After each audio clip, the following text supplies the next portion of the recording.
Greetings and welcome to Melanomics. I'm your host, JD Garnier. And listen, if economics are the rules to the game that we all have to play by, then Melanomics is the game within the game. Listen, I'm so excited about my guest today. And honestly, this man needs no introduction. He's known all over the world and has impacted the lives of thousands of people for over 30 years. And he's going to drop some jewels of wisdom for us today. First things first, if you are not following me, please follow me on social media on Instagram at GarnierJD, Facebook at JD Garnier, and Twitter at JD Garnier1. Also, subscribe to the Melanomics YouTube channel for full episodes. Now listen, I'm loving the conversations that I'm hearing right now. More than ever before, I am hearing people in our community talking about investing, businesses, legacy, building wealth, and there is no shortage of information out there. There's so much information and ideas to sift through that I just feel it in my heart to go in a different direction. I really think that the conversation needs to be deeper than just investment strategies and business opportunities. It has to be about more than money. It has to be about more than business. Because if we are just making money and doing business with each other, we're nothing more than business partners. You hear me talk about wealth mindset all the time, but what do I mean by that? A wealth mindset is a specific way to think about your life, not just your money. As a man thinketh, so is he. How in which you think is who you are. The way you think manifests itself in every part of your life. So when I say wealth is a mindset, that mindset will make itself relevant in every part of everything that you do. Your actions will truly reflect the things and the people that you value and care about. When you have a wealth mindset, you have a thirst for growth. You want to improve. You yearn for wisdom. You want understanding. It's not just about making good financial decisions. It's about making good life decisions. Life and wealth are connected. See, you can get away with being rich and not having to change your mindset. You make a lot of money, you buy a lot of things, but to truly be wealthy, there is no alternative to changing the way that you think. A wealth mindset will change what you read, who you spend time with, where you go, how you spend your money, what you prioritize. All of the things that you do, the habits that you have, the struggles that you have in your financial circumstances will change when you change your mindset. Suddenly that Gucci purse you've been wanting to spend $5,000 on is not as important. That Mercedes that you just had to have is no longer a necessity. Those shoes that cost half your paycheck, they stay on the shelf. You start to understand the impact that your present life decisions have on your future. The lack of control that you justified in the past is no longer acceptable. As a man thinketh, so is he. Now, like I said earlier, I'm so excited about this interview. This guest has been pastoring for over 30 years. He's preached and spoken all over the world and has touched the lives of thousands and thousands of people. He's the author of Queenology, The Father-Daughter Talk, Soul Ties, Kingology, Imperfectly Holy, and many, many more books. Without any further ado, I'd like to welcome my guest, R.C. Blakes Jr. Y'all check out this interview. It is my honor, it is my pleasure to introduce Pastor R.C. Blakes Jr. How you doing this evening? I am absolutely fantastic, sir. How are you? I'm doing well. I'm thankful and blessed to have you to have your presence here, and I know you're going to drop some jewels of wisdom on us this evening. You're doing an amazing job of it, to be quite honest with you. You know, I've just been like plugged into your podcast, and you are really bringing something to the world and to the discussion that is so necessary and so relevant. And you are the poster child of your own message. You know, I don't know if you've ever done a thing where you really talk about where you come from, your roots, but you are the poster child for the wisdom of your own message and how if a person really has a vision and some personal initiative, just with a little guidance, you can make dreams come true. You are the American dream. You know, and I appreciate you saying that. And you know, so much of what I saw you and other people do growing up gave me that inspiration. And I think you could speak to this because, you know, we're from New Orleans. Yeah. And in New Orleans, there are enough temptations to steer you on the wrong path. And it's really about your decision making. But I feel like I was fortunate enough to be in the presence of, in the direction of Black men who were decision makers.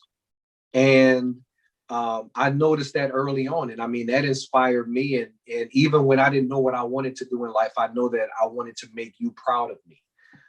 And so I appreciate that, you know, your example, even when you didn't know you were being an example to me.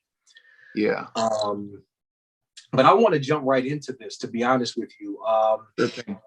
You know, the Black church has a history of being the foundation of the Black community. Before, through civil rights, and even beyond that. But in recent years, young people, for whatever reason, have steered away from the church.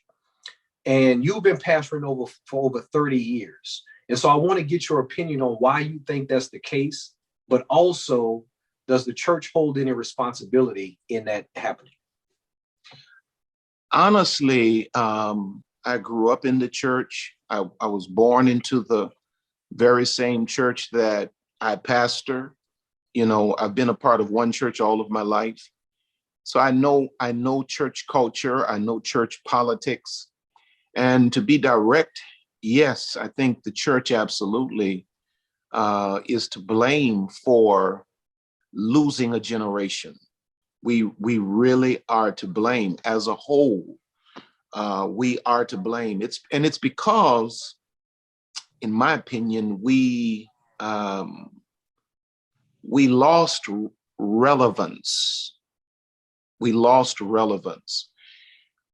We lost relevance because we lost the concept of community.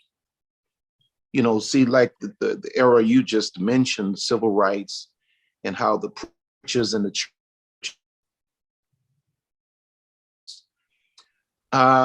those preachers were conscious.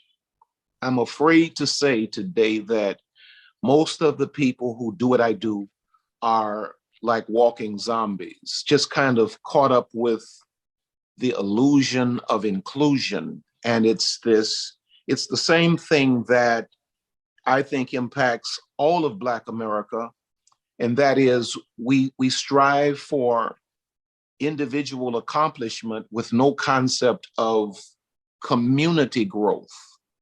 And I think what happened in the Black church in the 70s, definitely the 80s, when we got caught up in the concepts of prosperity, I think the leaders of the church lost the sense of responsibility to guide the church as really the premier organization or institution, rather, of the Black community.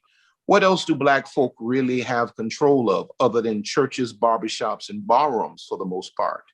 And the only of those institutions that is given the responsibility to direct and educate and empower is the church. But when you have leaders who lose that consciousness, lose the concept of being servant leaders, lose the concept of even being a leader, being a community leader, being a social activist. I don't think that's really a choice that we have to make as religious leaders in the Black community. I think that is a centerpiece of our responsibility. So when you have leaders that are more locked in on, you know, what kind of car I'm going to drive, or how much money am I going to make, or what kind of house am I going to live in, it consumes all of the time that should be given to steering a whole community in the direction of collective growth. And when you water the influence of the church down to some individual accomplishment, you then lose a whole generation. You know, the church should be so impactful that it should be undeniable, even in this younger generation, or to this younger generation, that it is a necessity. But we have to step back now, and we have to ask ourselves, if we were to suddenly be obliterated, would the community actually miss us? And if so, why would they miss us? If not, why wouldn't they miss us?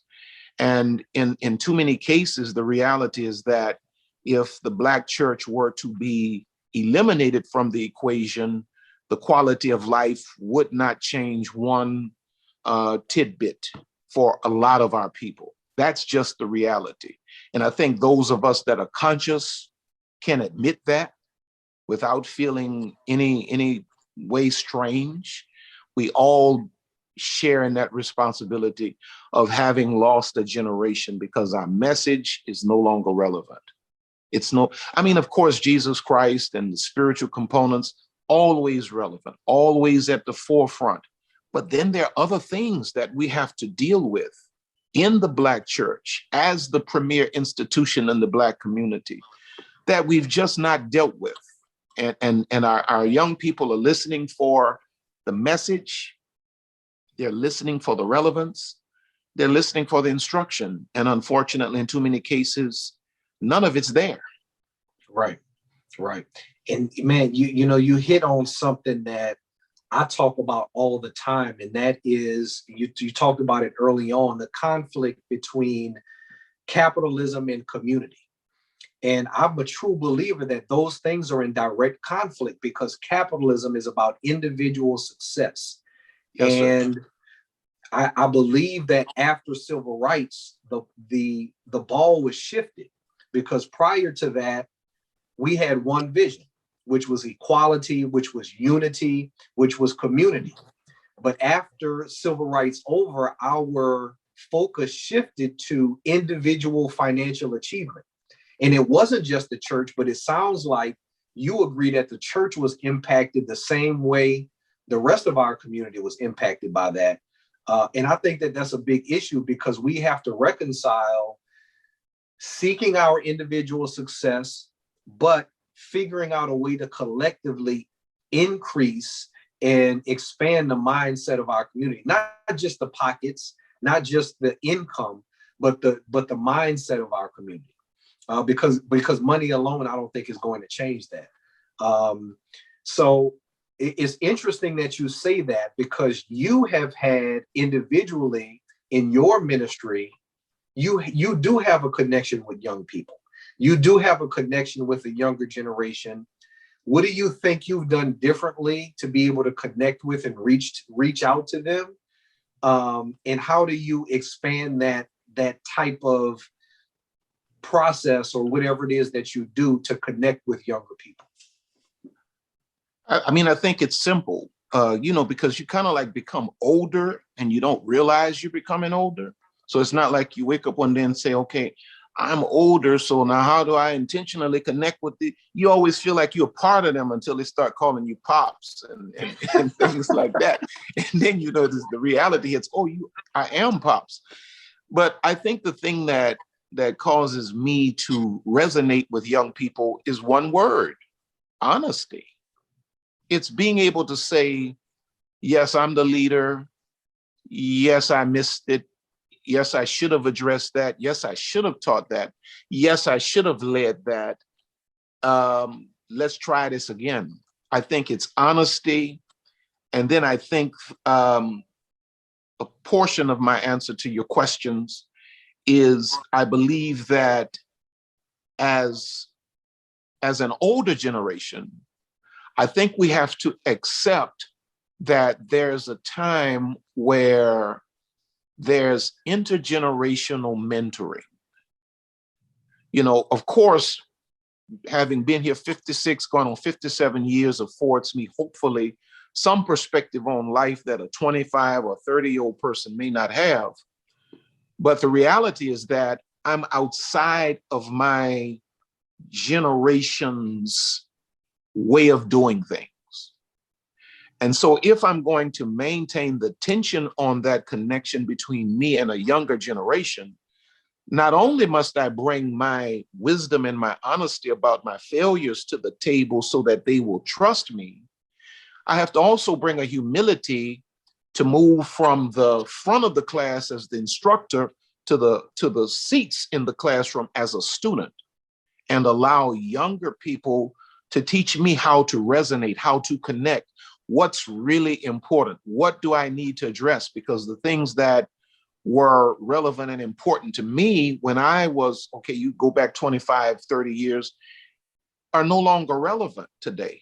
And the only way I'm to know that is that I have, number one, the trust of this generation, and they will not trust you if you do not tell the truth. And this generation can smell a lie a million miles away. They can smell a fraud a million miles away. Honestly, they don't even have to have a conversation with you. They can look at you for 20 seconds on a video clip and they can say, this dude is whack. But if they trust you, if you're honest, and if you're teachable, and if you will hear them, they in turn will hear you.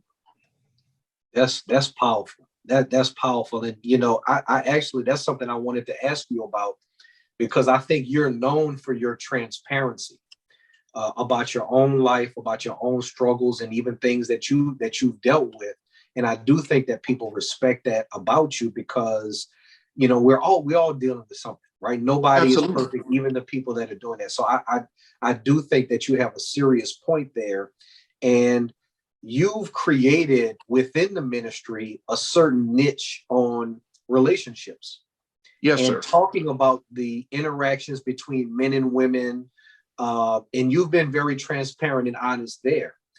I feel like there's a direct correlation between the relationships between our men and our women, and our positions within this country and within our community in terms of developing a certain foundational wealth mindset. I do think that there's a correlation there.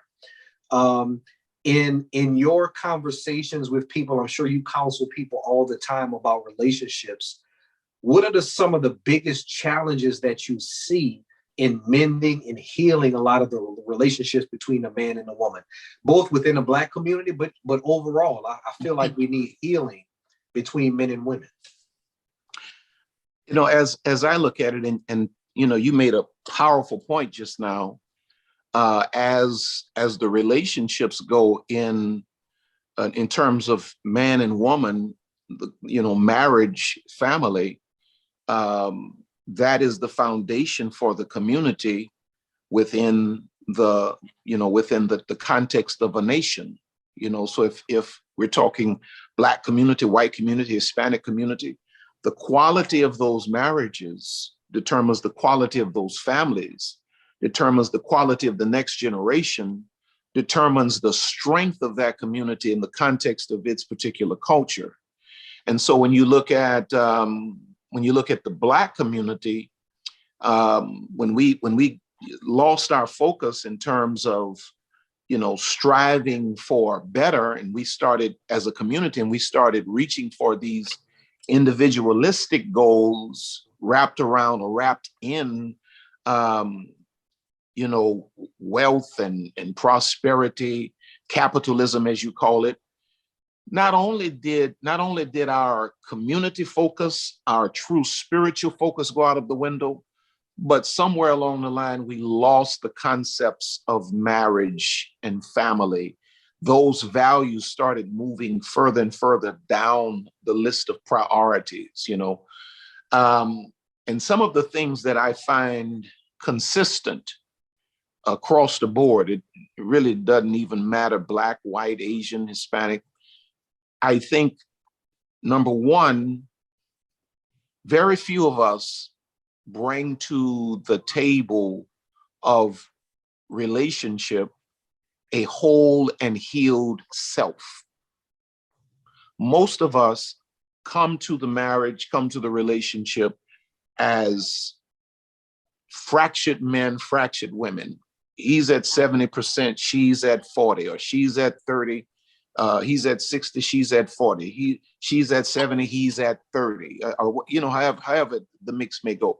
Very rarely do we find people bringing a whole healed self to the table. And so it puts an undue strain on the relationship from the outset, because we're starting behind the starting line. Whereas you go back generations where we had whole families intact, and we had the influence of a father, the influence of a mother to pour into a child, the nurturing, the discipline, the structure. We had all of that to pour into a child before the child became an adult. Now we're faced with people becoming adults who are still missing fundamental lessons. And because they're chronologically, at a stage where they should make for good mates, they connect, but they bring their individual trauma into the relationship. And then they wonder, how is it that we love one another so much, but we can't connect? It's because the connecting part of a relationship requires a certain level of maturity and health. And there are a lot of people who are just not healthy. And before working on themselves, they would rather create the semblance or the ambiance of a relationship, because somewhere in their broken consciousness, they believe that a relationship defines me, or a relationship brings value to me. Right. When the reality is that your value and your definition emanate from your individuality. Right. And if you cannot bring a whole and healthy individual into the context of a relationship, you're doing a disservice to the other person, and the other person is doing a disservice to you. So I think that, number one, very few people have really developed in their individuality, which puts a massive strain on the relationship. And then I think number two, which kind of spills out of number one, very few people have any concept of selflessness. We enter into relationships as men. It's all about how much sex I'm going to get. You know what I mean? I got me a wife now. I can have sex every night. I ain't got to be trying to catch no honeys out here in the club. I can have sex every night, all day long if I want. It's about what I can get. She's like, okay, I got me a man now. I can spend money like I want, because now I got another income coming in.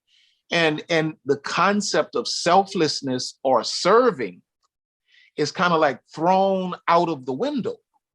Yep. And if you don't have healthy individuals who have a relational philosophy that says, I'm here to serve this man and I'm here to serve this woman, you then lack what is fundamental to making any relationship work. Like I see you as a high-powered professional corporate man, but I see you holding your wife down with the children, with the babies, taking care of all the children, even when they were little bitty babies. Just, I'm looking at you, I'm watching you. I never said anything to you about it, but I'm watching you. Average guy in your position says, oh, I don't do that. I don't do that. But it's serving. If your wife is going to be her best and maximize her greatness, it means that she has to have a husband that serves. If you're going to be your best and maximize your greatness, it means that you have to have a wife that serves.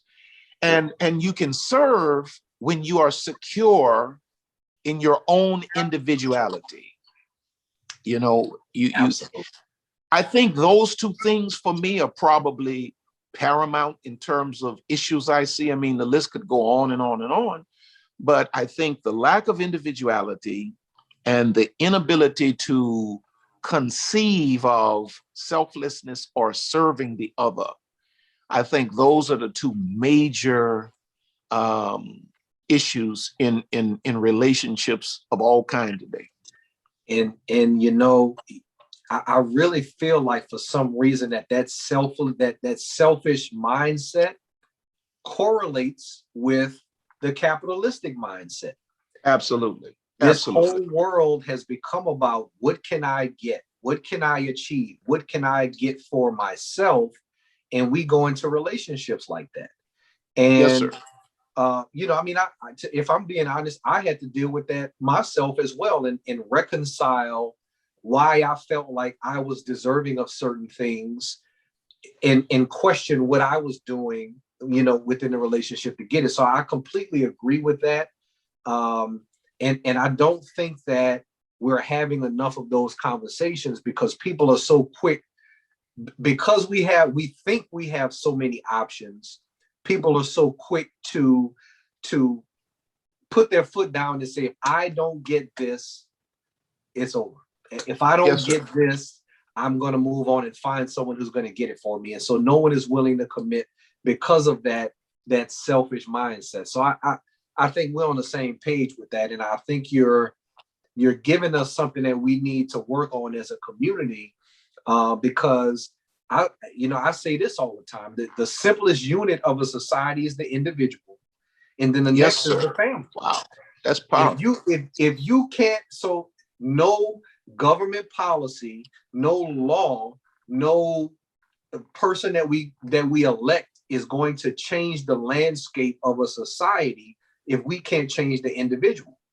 Yes, And sir. so all of us have to recognize that that's where we need to start before any of this stuff changes. And so I want to shift for a second, and I want to talk about money in the church. Yes, sir. Because I do think that another reason that younger people have left is because there is this misconception that pastors have full access to church finances. Mm-hmm. Pastors have full access to the money. They direct it. They put it in their pocket and do what they want to do. I was fortunate enough to grow up in the church behind the scenes and see how things work and see how the accounting works. And I think maybe a few bad apples have increased that perception. But talk to me a little bit about what the burdens and obligations as a pastor are financially, so people can really know just the burdens that you have to deal with in just keeping the church running, just keeping things going. Well, I often tell people in the congregation to, just think about what it takes to run your house, what, the bills that nobody else sees, but the person that pays them, and how much money it actually takes to run your house. And then imagine how much money it takes to run a house of worship, where you may have hundreds or even thousands of people that congregate on a weekly basis and call this place my church home. Now, that is the misconception that somehow pastors have access to all of the money. I'll put it to you this way. If a pastor, the fastest way for a pastor to make his way to a striped jumpsuit is to go into the church's monies and mess around with church money. Any substantial ministry that has has accomplished anything at all has to have an accounting system. I don't sign checks. I don't count money. I don't touch money. I have absolutely nothing to do with money.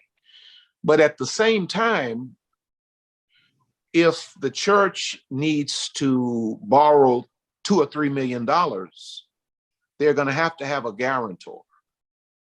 And the person that has to sign for that money for the church is the pastor. My name is on the line. Now, all the members of the church can say, okay, well, I don't like this church no more. They can say it next week. We just signed $3 million. I don't like this church no more. I like the church down the street. They can leave. But the pastor is always responsible for the financial wherewithal of the church. We hear, I have to get the financial reports, and I have to hear what bills are due, insurances are due, massive light bills, unbelievable payroll, all of these things. People go to church on Sunday and they shout and they love all the band and the musicians and the singers and they love sister so-and-so in the office. Every week they call to get prayer with her, and then they want to talk to brother so-and-so in the office. Well, those people are not volunteering. Those That's people true. are on payroll, and the pastor lays down with, you know, levels of financial responsibility. And so on any given Sunday when I stand, I have to think about, okay, now this is what we're facing this week. We need 30,000, we need $40,000 this week. And now how do I do my job as a pastor with this financial burden? The same people who say, well, he asked for money too much. Well, if the church fails financially, he should have told us something. That is where the pastor, that's the place where the pastor resides. And here's another reality that a lot of people don't get. And I've seen this all of my life, being a second generational pastor. You know, my father, your uncle, was pastor before myself and my brother. And I saw where he always had other irons in the fire so as to create revenue that when the church needed resources, he could underwrite certain things and take care of matters for the church. And so I find that same thing going on in my generation. You know, like me, for instance, I really don't get a salary. I live on love offerings, and we haven't, due to COVID-19, we haven't been in gatherings for over a year now. But I have other means. I have books, and I have conferences, and I do speaking engagements that generate a, revenue many times that I have to put aside. And if the church has not so great of a week, I got to get into my own resources, and I have to bring those resources to the church. So when I hear people talking about, as you put it, those few bad apples that use the church as their own, purse, so to speak, that does not represent most of the people that I know who do ministry. Right. Yeah. And I say to young preachers all the time, ministry is not, it's not a come up, it's not a career opportunity. It's a calling, and it's a life that you have to dedicate yourself to.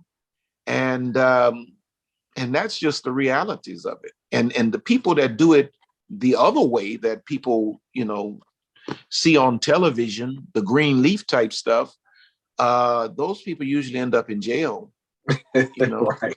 They really do. They certainly don't last in ministry for decade after decade after decade after decade. Right. When you see a ministry that is consistently decade after decade on the same point, somebody's doing something right. Right. And I, you know what, in my opinion on that, because I grew up in the church and I saw firsthand, I was fortunate enough to be behind the scenes. And so pastoring is a calling. I don't think anybody chooses the burden of that, because they see what happens on a Sunday. They don't know the phone calls you get Monday through Saturday, the funerals you have to attend, the weddings you have to do, the times that you have to pay people's light bill, their mortgage, absolutely, fix their problems. It's a burden that no one would ask for. It has to be something that you're called to do. And so there's a lot that comes with that. So I appreciate you clearing that up, because I don't know that people really talk about that or really transparent.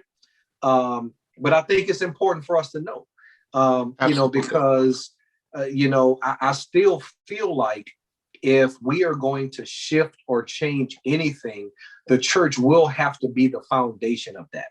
I agree. Because it has to be, it has to have a spiritual component to it. It cannot just be a physical and intellectual component to helping to shift our mindset and shift how we navigate in this society. And so I think the church will still be the bedrock. And so we have to rebuild and reestablish that confidence in it. I agree. Let's talk about wealth.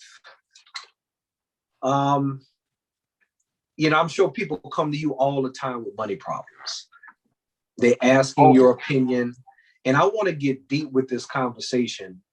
A couple of years ago, a report came out called The Racial Wealth Gap that outlined the racial disparities between Black families and white families. And essentially, in a nutshell, White families have an average net worth of about $117,000. The average Black family has a $17,000 net worth. Wow. Almost 20% of Black families have zero or negative net worth. Wow. All kinds of conversations are had about how to change it, about how to increase that. Is it business ownership? Is it government policy? Is it education? I personally think it's a lot deeper than that. But let's have that deep conversation. How do you think that we change that wealth gap? How do we increase the collective wealth of our community? I believe that, that's a deep question. I believe it absolutely starts with our influencers,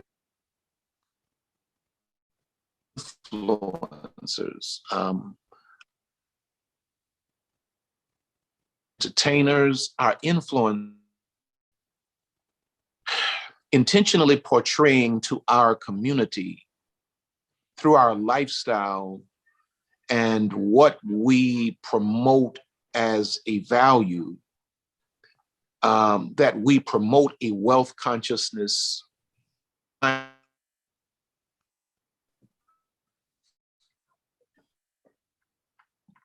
This facade of richness, the materialism, just I think even in terms of preachers, I think we've gotten too far into trying to model being rich and flamboyant and just extra with the materialism, because that is the reflection of a diminished mindset.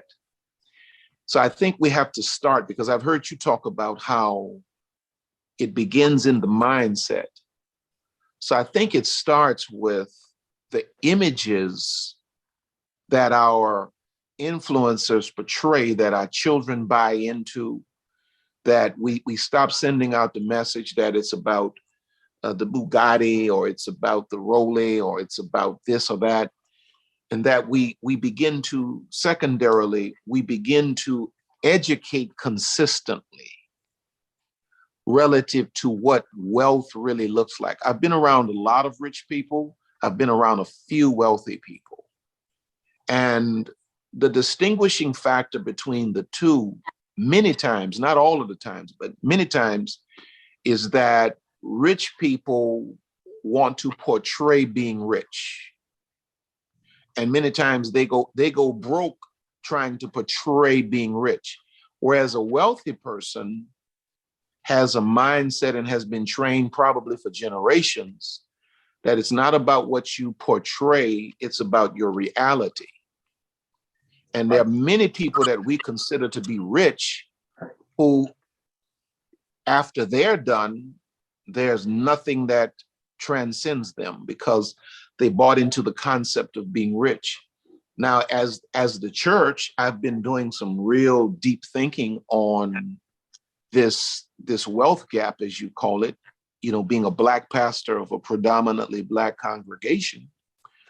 And one of the things that I realize now is that when we come out of COVID-19, that we're literally going to have to become the educational center of our community.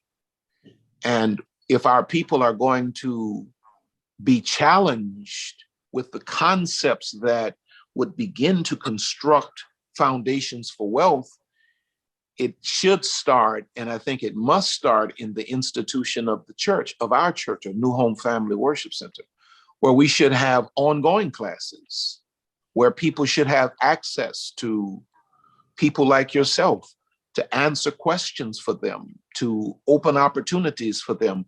Because in other communities, they are afforded the opportunity to learn these lessons around the dinner table, or at least in the family room. In the Black community, we don't typically have those conversations. We don't have a dinner table to sit around. We don't have family rooms necessarily. So the church has to become the context of those conversations that will begin to send that message into the next generation, not necessarily my generation, maybe not even yours, unless they're just ready to go or come. But I think if we intentionally begin to develop a system of influence, I think we can make an impact into the minds of the generations that are coming on, your children, my grandchildren. But having those conversations that really shift a person's mindset from what capitalism desires the majority to focus on, which is consumerism, right. Shifting them from consumerism for a minute and trying to shift them over into becoming producers. I think I heard you talking about, I think it was you talking about, if you're gonna wear Gucci, at least own some of it, you know. Right. But who right. has those conversations in the Black community? If you're gonna wear Louis Vuitton, I love Louis Vuitton. Well, own some of it. If you're gonna right. fly United American, own some of it. These are the kinds of conversations. You know, I'm just privy to sit and listen to young Black people, and I'm really encouraged, to be quite honest with you, Josh, with this millennial generation, because a lot of them are learning trading. They're learning how to make money from anywhere in the world, as long as they have an internet connection. But shifting them from that individualistic mindset to a community concept, and hopefully, you know, leading to group economics. You know, we've got to shift the individual mindset from just the concepts of being rich and hoarding of things to a wealth consciousness. It's not about what you look like, it's about your behind the scene reality. It's not about what you can consume, it's about how much you can leave.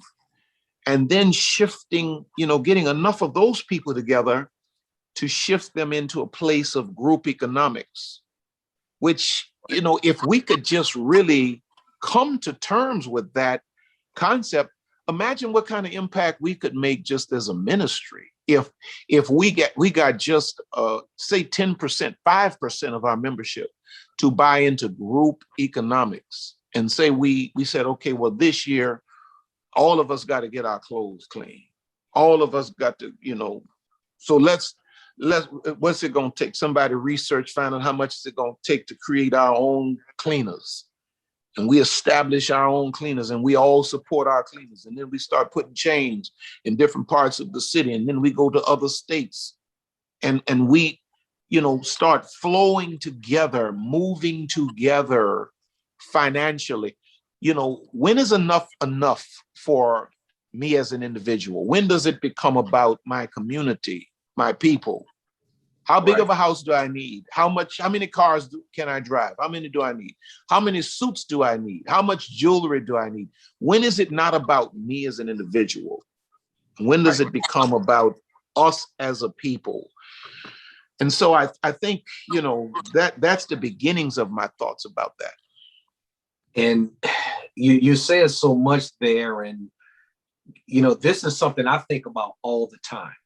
I've been fortunate enough in what I do to be around wealthy people and to really understand and compare the difference in the two. And I have something that I do for my clients called the family wealth discussion.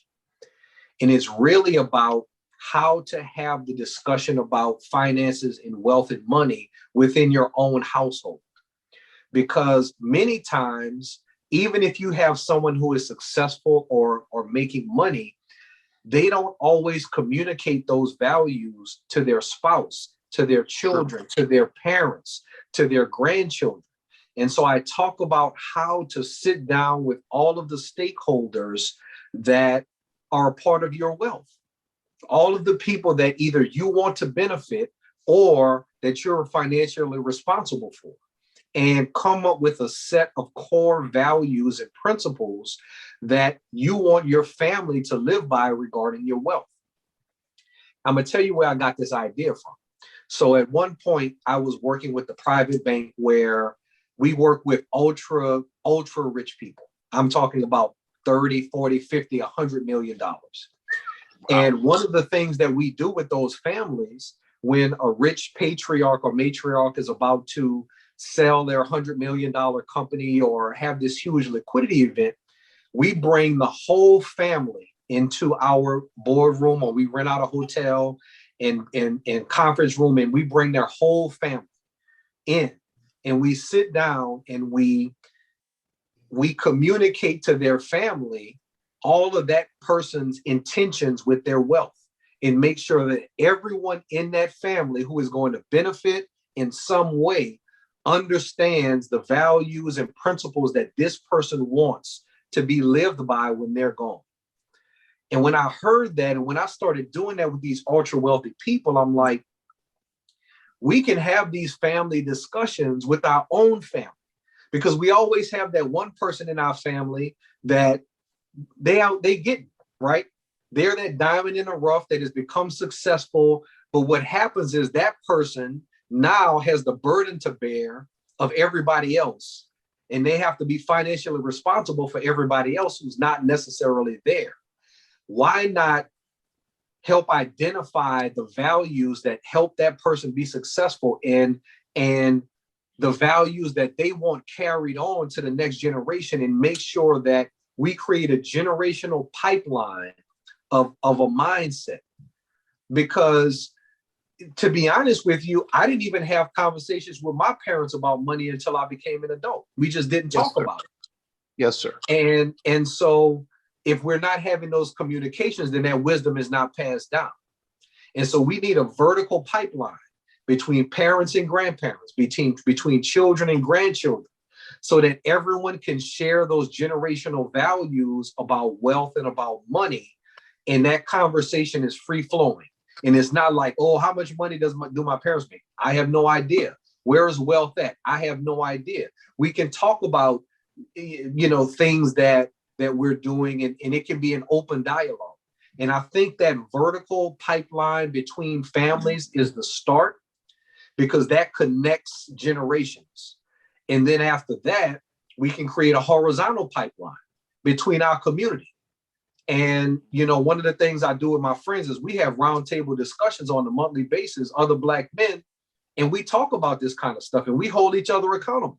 Hey, you just got married, man. You need some life insurance to protect your family, right? You just did this. Just make sure you have this in order. Have you thought about refinancing your house? We talk about stuff like this, and we hold each other accountable so that we're doing the right things. And if in that horizontal pipeline spreads that wisdom out in our community.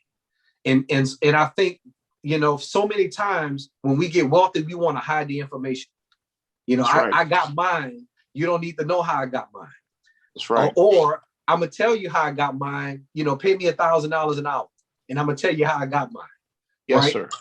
But that kind of accountability within our community, both vertically and horizontally, I feel like that is what's going to make it catch fire and spread, because it's going to spread within our families and it's spread within our communities. And I'm just listening to you, and there's such great wisdom in that.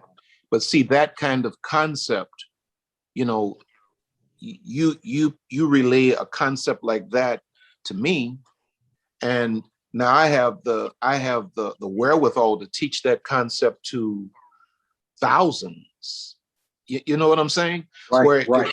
it's not only a conversation between you and I tonight, but now it can become a principle that is actually taught to families that are under my watch.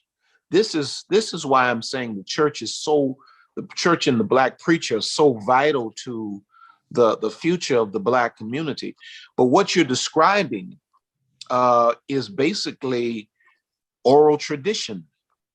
It's where the matriarchs and the patriarchs share the wisdom.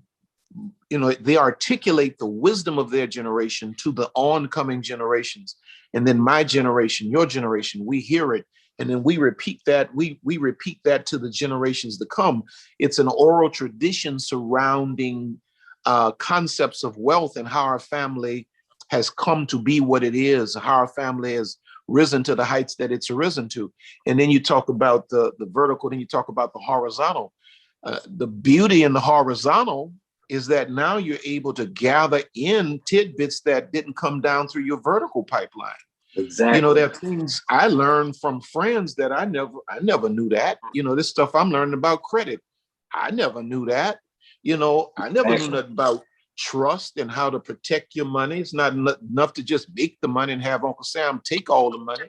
There are ways to protect your resources. So the horizontal thing is as important as the vertical, but it starts with the Absolutely. vertical.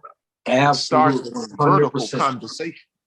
100%. And and I do feel like, and that's why I brought that up, because I feel like for us to really be able to engage that, it has to start with the church. I agree. I'm encouraged in some ways, and I'm discouraged. I'm encouraged because technology has allowed you to spread your message beyond just the four walls of the church.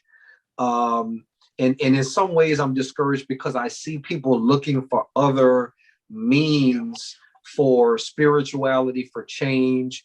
But I think that the opportunity is still there to be able to recreate that foundation, to be able to expand it and help our community. And you notice in everything that I just talked about, not once did I talk about investments or money, or because that is secondary to the way that you think. If the way that you think is not appropriate, no amount of money is going to remedy. It's not going to remedy that at all. And you mentioned the difference between being rich and being wealthy, and I say that all the time. Being rich is the accumulation of resources and money, but wealth is the relationship between time and money. Yes, sir. You can make $1 million a year and be rich, but as long as money is tied to your labor and your work, you can't be wealthy. Yes, sir. And so you have to find a way to separate your time from your money, so your money can increase without the increase of your time. That's how wealth is built. And the real way to do that is to control resources. But to control resources, you have to have a mindset beyond accumulating assets, accumulating money, buying things. You have to control that foundation. And that starts with here, because our number one resource is ourselves. Absolutely. Absolutely. That's the number one resource. So, there's so many ways we can go with this conversation, but I wanted to connect the two because, and I mentioned social media. You even before the pandemic, you were expanding your message beyond the traditional four walls. And so where do you see that opportunity going forward with the way things are changing and us changing our habits coming outside of this pandemic? It's a staple. It has been a staple in my ministry and in my approach to communicating my message. But I think moving forward, the digital, the cyberspace is paramount. We have the context, the church context of the little box. That's what I call the church house, is the little box. Or now we have the opportunity to go from the box to the globe. And so with the pressing of a button and the right message, and that's what's going on now. And that's not just, as you said, I started this before the pandemic. Since or during the pandemic, it is only expanded. People contribute to our ministry literally from all around the world. Just this week, a lady sent a significant seed all the way from Germany because she's touched by the message. And so the only way that a preacher's message will resonate in the digital space is that it has to be relevant. It has to be conversational. It has to be authentic. That individual has to be him or herself. And if you can pull those few things together, if it can be relevant, if it can meet a person at a point of need, and if it can provide answers, And if you can be authentic and if you can be consistent, you can succeed at it. I have, back to your point, you were saying you're somewhat discouraged because people are searching elsewhere for spirituality. I'm not concerned at all, because I believe that those of us that will project the purest brand of Christianity. There are many different kinds of Christianity, like there are many different brands of Islam. There are many different brands of Christianity. Those of us that are committed to the purest form of Christianity will always be relevant, and the world will always find itself back at our doors, because, in my opinion, it is the only place that people will find peace with God and a true connection. I forgot what I was getting ready to say, but if a person's message can be consistent, if it can be authentic, if it can be relevant, I was getting ready to say, in my own personal experience, I have atheists that come to my digital space regularly. Say, I don't even believe in God, but I'm feeling something. There's something, I don't know what it is, but I don't believe in God, but I'm telling you, if I'm lying, I would that God would strike me. I'm feeling something here. I don't know what it is. And then some of them have actually articulated a faith in Jesus Christ. Now, I didn't have to proselytize. I didn't have to point my finger and say, you going to hell and you going to hell and y'all know y'all going to hell and you need Jesus right now. All I did was I had a relevant message that dealt with an issue. I exposed my own issues and what has happened in my life. And the message of Christ resonated with people who say, I don't even believe in God. I have people from other religions that regularly come to my digital space, and they hear what I have to say. I don't have to pull their religion down.